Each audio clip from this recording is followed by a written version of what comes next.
இட்டார் அடிக்குள் மனு விட்டாய் முளைத்தெழுந்து கோவி கிடந்தபடி வீதி தவழ்ந்தடிகள் தத்தா தனத்தனதனை இட்டே தெருத்தறியில் ஓடி திரிந்து நம கோடி பிரபந்தர்கள். குழந்தையுடைய பிறப்பை இவ்வளவு அழகா யாரும் சொல்ல முடியாது. ஞானி பிறக்கிற குழந்தை அன்னைக்குள்ள பிறந்த குழந்தை சோறு ஊட்டுறதுக்கு அம்மா பின்னாடியே ஓடுவான். ஓடி ஓடி ஓடி சோறு ஊட்டுவான். ஓடுற நிலைமையில அம்மா இல்லை. உட்கார்ந்த இடத்துலதான் ரிமோட் கண்ட்ரோல் மாதிரி தான். அப்படின்னு அமர்த்தினா அந்த புள்ள ஓடி வந்து அடுத்த ரிமோட்ல க்ளோஸ் ஆச்சுன்னா அப்படியே ஓடி இருக்கு. உங்களுக்கு சட்போதக பொதுமை முற்றே தமிழ் கவிதை பேசி பணிந்தொருகும் நேசத்தை தர. குழந்தை பிறக்கிறது. பிறந்த குழந்தைக்கு கலைகளை கற்றுத் தருவது ஆசிரியனுடைய கலை. அப்படி அற்புதமான கலைகளை கற்றுத்தந்த அந்த குழந்தை யாருக்கும் பிடிபடாமல் ஓடிக்கொண்டே இருக்கிறது. கடைசியில் ஓடிக்கொண்டிருக்கிற அந்த குழந்தையை தான் ஒருவர் கையில் அகப்படுகிறது. அதுதான் காலம் என்கிற கையிலே அகப்படுவது. அப்போதாவது கொஞ்சம் நீ காதை தீட்டிக் கொண்டு யாராவது பேசுகிற 4 வார்த்தையாவது உன் காதுல வாங்கினா அதுதான் உனக்கு கிடைச்ச புண்ணியம் என்பதை புரிந்து கொண்டால் வாழ்க்கை.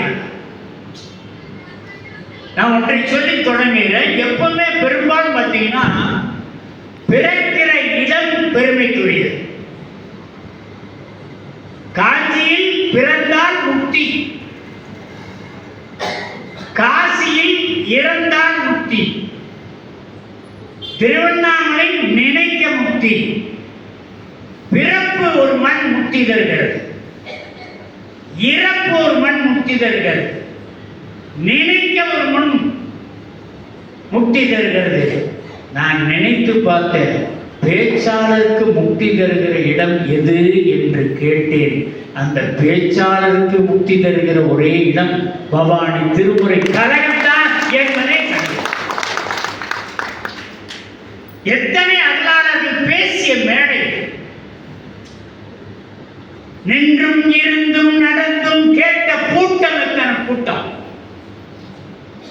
இருக்கையில் உட்கார்ந்து பல பேர் நின்றபடி கேட்டு, அமர்ந்தபடி கேட்டு, நடந்தபடி கேட்டு, அபீதம் முழுக்கவே நிறைந்த கூட்டமாக அருளாளர்களுடைய பேச்சை கேட்டு கேட்டு கேட்டு சைவத்தை பரப்பிய ஞானசம்பந்தனுக்கு அடுத்து சைவத்தை பரப்பிய திருமுறை கழகம் பவானிதான் இந்த செயலை செய்தது என்ற பெருமைக்குரிய மேடையில தான் மேடம். எனவேதான் மேடையெல்லாம் தொட்டு வணங்கும். எத்தனை பெரியவர்கள் காவடி பட்ட இடம் இது, எத்தனுடைய அருள் உரை கேட்ட இடம் இது, எத்தனை பெரியவங்களுடைய பேச்சு அப்படியே தேனா பாஞ்சு அப்படியே திகச்சு போய் நின்ன இடமெல்லாம் இந்த இடம். வாரியார் சுவாமிகள் பேசி பேசி பேசி அந்த பேச்சு அப்படியே நம்முடைய மனசெல்லாம் ஊறி அவரையே ஒரு அவதானமாக நினைத்து 63 நாயன்மாருக்கு பிறகு 64வது நாயன்மார் வாரியார் சுவாமிகள் தான் என்று இந்த உலகம் போற்றுகிற வாரியார் சுவாமிகள் பேசிய மேடை இந்த மேடை தானே.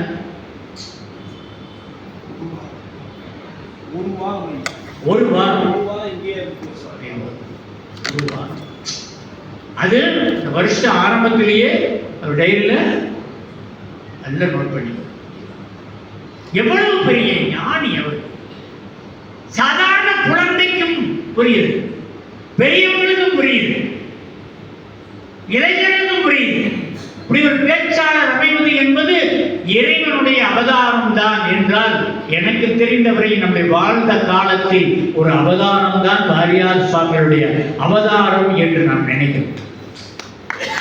அவரு பேச்சுக்கு ஒரு இலக்கணம் சொன்னார். இதுவரைக்கும் நான் எந்த அகராதியில் அப்படி ஒரு இலக்கணத்தை பார்த்தேன்.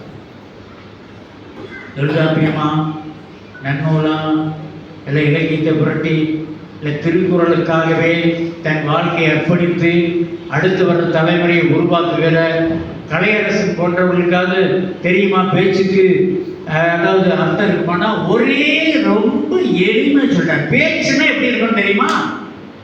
பேச்சுன்னா எப்படி இருக்கணும்? பேச்சு என்றால் பேசுகிறவன் சபையில் இருக்கிறவரை கட்டி போட வேண்டும்.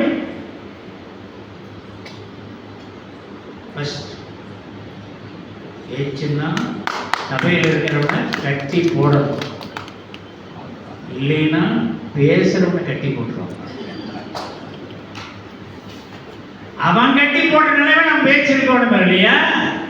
அவனை கட்டி போட்ட நிலைமையில பேச்சு இருந்தா அது இந்த மண்ணில இருக்குமா?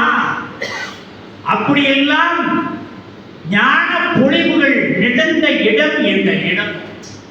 எனவேதான் இந்த இடத்தை நாம தொட்டு வணங்குகிறோம். அவர்களை இந்த நேரத்தில் நினைத்து பார்க்கிறோம். நாவுக்கரசர், சத்தியசீலர், அடேங்கப்பா, இலக்கிய கடல் அல்லவா அது.